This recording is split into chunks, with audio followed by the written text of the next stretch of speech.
শ্রীমদ্ভগবদ্গীতার এই কথাগুলি যদি আপনি একবার জেনে যান তাহলে আপনার জীবন সফল হয়ে যাবে। ভগবদ্গীতার উপদেশ সবথেকে বড় ধর্মযুদ্ধ মহাভারতের রণভূমিতে নিজের শিষ্য অর্জুনকে ভগবান শ্রীকৃষ্ণ দিয়েছিলেন, যাকে আমরা গীতার সারও বলে থাকি। আজকে 1000 বছরেরও বেশি সময় কেটে গেছে, কিন্তু গীতার এই উপদেশ ও কথাগুলি আজকেও আমাদের জীবনে অতটাই প্রাসঙ্গিক যতটা সেই সময়ে ছিল। গীতাতে ভগবান শ্রীকৃষ্ণ দ্বারা বলা কথাগুলি মানবজাতির ভবিষ্যৎ নির্ধারণ করে, কিন্তু এটি এই বিষয়টির উপর নির্ভর করে যে এতে বলা কথাগুলি আমরা কিভাবে ও কতটা পরিমাণে পালন করি। গীতা জ্ঞান সারের সাথে সাথেই মনুষ্য জীবনে জ্ঞানের আরেকটি পুঁজি রয়েছে, যা আমাদেরকে এটা বলে যে আমরা কিভাবে আমাদের জীবনে ভালো চিন্তাভাবনা নিয়ে আসতে পারি। সুমন ব্যানার্জি 1801 চ্যানেলে আপনাদের সবাইকে জানাই স্বাগত, অনেক অনেক ভালোবাসা। জেনে নেওয়া যাক 18টি বিষয় সম্পর্কে, যেগুলি পালন করে আপনি আপনার জীবনের চরম পরিবর্তন আনতে পারেন। এই পরিবর্তন সবসময় আপনার জীবনে ভালো দিকগুলিকে জাগিয়ে তুলবে। প্রথম কথাটি হলো, যখন রণভূমিতে যুদ্ধের সময় অর্জুনকে ভগবান শ্রীকৃষ্ণ বলেছিলেন তা হলো আনন্দ মানুষের মধ্যেই নিবাস করে, কিন্তু মানুষ এই আনন্দ স্ত্রীর মধ্যে, ঘরে ও বাহ্যিক জগতে সুখের মধ্যে খুঁজছে। যে মানুষটি এই বিষয়টি বুঝতে পারে সে সাংসারিক সুখ থেকে উপরে উঠে যায়। মানুষেরা ভগবানের উপাসনা শরীর থেকে করে, আর সে উপরে উপরে তো পুজো করছে, কিন্তু তার মন রয়েছে অন্য কোথাও, যার ফলে তার কখনো ভগবানরূপী শক্তির সঙ্গে মিলন হয় না। দ্বিতীয় কথাটি যা ভগবান শ্রীকৃষ্ণ অর্জুনকে বললেন তা হলো, ভগবানের উপাসনা কেবল শরীর থেকে নয় বরং মন থেকে করা উচিত। ভগবানের বন্ধন ব্যক্তিকে প্রেমের বন্ধনে বাঁধে, আর যে এমনটা করতে সক্ষম হয় তার পরমাত্মার সান্নিধ্য পাওয়া সহজ হয়। তৃতীয় যে কথাটি ভগবান শ্রীকৃষ্ণ অর্জুনকে বলেন তা হলো, মৃত্যু ও জন্মের এই চক্রটি ততদিন পর্যন্ত চলে যতদিন মানুষ এই সাংসারিক মোহ থেকে মুক্ত না হয়।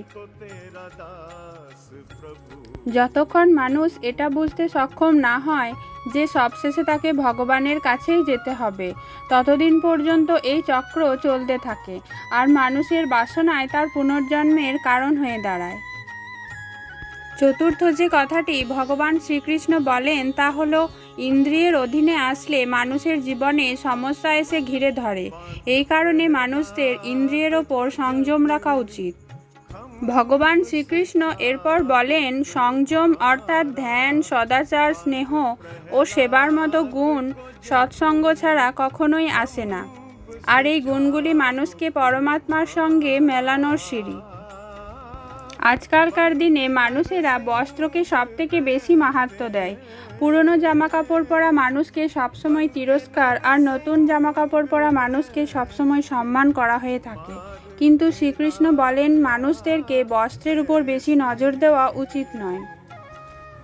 মানুষদের বস্ত্র পাল্টানো আবশ্যক নয়, আর যেটা আবশ্যক সেটা হলো হৃদয় পরিবর্তনের। হৃদয় এমন হওয়া উচিত যেখানে করুণা থাকবে, আর এরকম মানুষরা জীবনে সবসময় এগিয়ে চলে ও বড় হয়। শ্রীকৃষ্ণ এরপর বলেন যে মানুষরা যৌবনকালে পাপ করে আর বৃদ্ধ বয়সে ঘুম আসে না, কেননা সেই মানুষ তার অন্তিমকালে তার দ্বারা করা পাপগুলো সম্পর্কে ভেবে খুবই দুঃখিত হয়ে পড়ে এবং কান্নায় ভেঙে পড়ে। অন্তিমকালে সকল মানুষেরই তার দ্বারা করা খারাপ কাজ অথবা পাপগুলি সম্পর্কে মনে পড়তে থাকে। এটাই কারণ যে বৃদ্ধ মানুষেরা অন্তিমকালে কম ঘুমায়। এছাড়াও ভগবান শ্রীকৃষ্ণ অর্জুনকে আরও বলেন যে জুয়া, মদ্যপান, হিংসা, অসত্য বলা, বিবাদ, আসক্তি ও নির্দয়তা এসবের মধ্যেই কলিযুগের বাস, আর যে ব্যক্তি সকল জিনিসগুলি করছে সে পাপ করছে। ভগবান শ্রীকৃষ্ণ আরও বলেন, যে শিষ্য তার গুরুর পরম আজ্ঞাকারী ও যে শিষ্যের মধ্যে শেখার আগ্রহ রয়েছে সেই ধরনের শিষ্যর সদ্গুরু অবশ্যই প্রাপ্ত হয়, যা তার জীবনে একটি মার্গদর্শনের আবশ্যক ভূমিকা পালন করে। শ্রীকৃষ্ণ বলেন যে মানুষদেরকে নিজেদের মনকে বারবার বোঝানো উচিত, ঈশ্বর ছাড়া তো আর কেউ নেই। এর সাথে এটাও বিচার করা উচিত যে এই সংসারে তার কেউ নেই, আর সেও কারো নয়। যে মানুষ এটা বুঝে যায় সে অবশ্যই বদলে যায়। শ্রীকৃষ্ণ বলেন ভোগে ক্ষণিকের সুখ মেলে এবং ত্যাগে স্থায়ী সুখ মেলে। এই কারণে কখনো ত্যাগে ভয় পাওয়া উচিত নয়। শ্রীকৃষ্ণ বলেন সৎসঙ্গ ঈশ্বরের কৃপায় মেলে।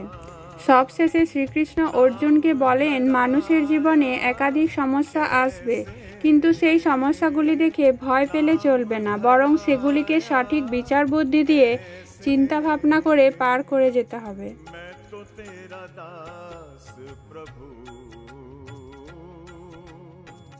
मैं तो तेरा दास प्रभु।